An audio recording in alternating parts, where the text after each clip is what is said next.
How's your imagination doing? Now, this goes back a very long time, but I remember when I was a very young boy, maybe 2 years old, and my father and mother bought me this pedal car, and I was able to run up and down the street just pumping the pedals. And then it rained. And where I grew up, when it rained, it really rained. Tremendous rain. And after the rain abated, there was a puddle in our front driveway. And somehow I steered the pedal car into the puddle and I got stuck. And I was in the middle of the ocean and I was surrounded by sharks. And I didn't know what to do because if I got out of that car, I was going to be devoured by sharks. And it just went on and on and on. And then my mother said, dinner time. And dinner time was dinner time in our home, 6 o'clock. You couldn't be late. If you were, there were consequences. My mother believed in a sense of order, as a lot of people of her generation did.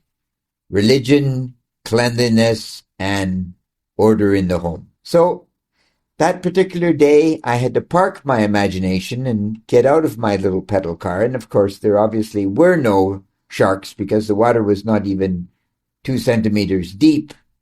And away it went.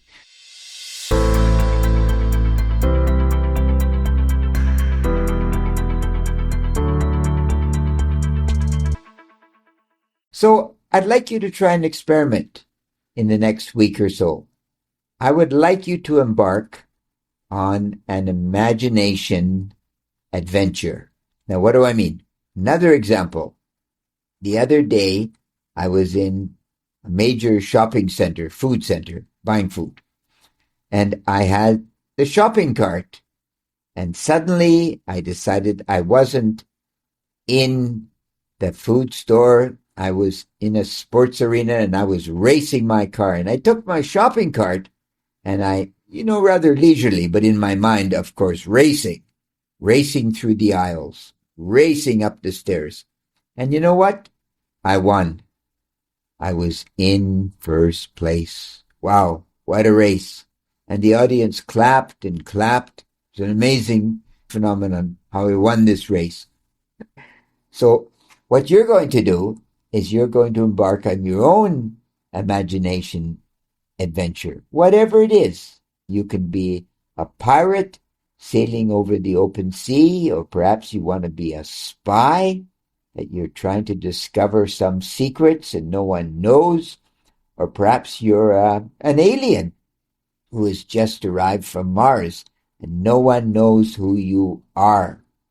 Or perhaps you're actually a dog and you're now in human form, or you're a human and you're in dog form. And I mean, it's just endless what the mind can run with, right? The point here is that you step out of your comfort zone and you act a little bit funny. And of course, you don't share this with anyone because they would think you're rather strange.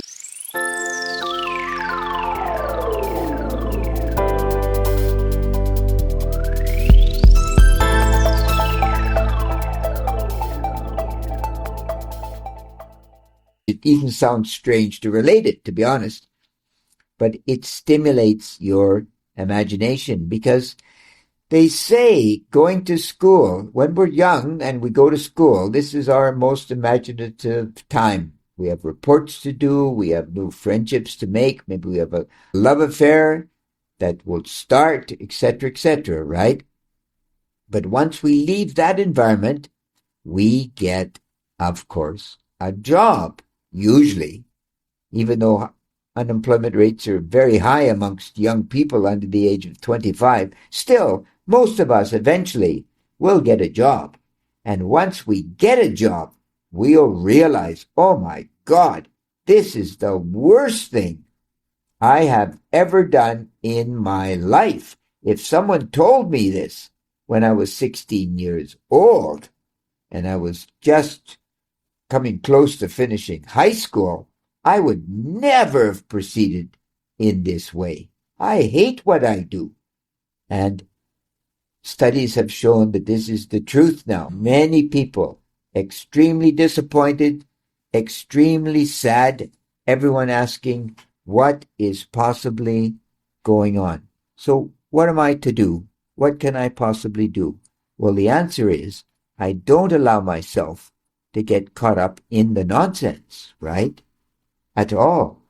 I keep my imagination alive as much as I possibly can. And I do things like these imagination experiments on an ongoing basis, on a daily basis. Change your life story if you're feeling distressed. Be someone else for a day or so. See if you like that personality, because after all, it is your story. It is your life. It's not your parents' life.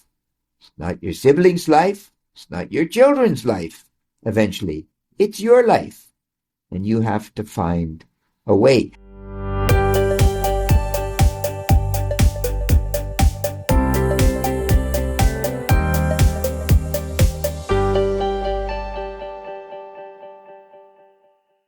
Now, I often ask myself, what would really have happened if individuals, ultimately gave up being imaginative? They were no longer imaginative at all.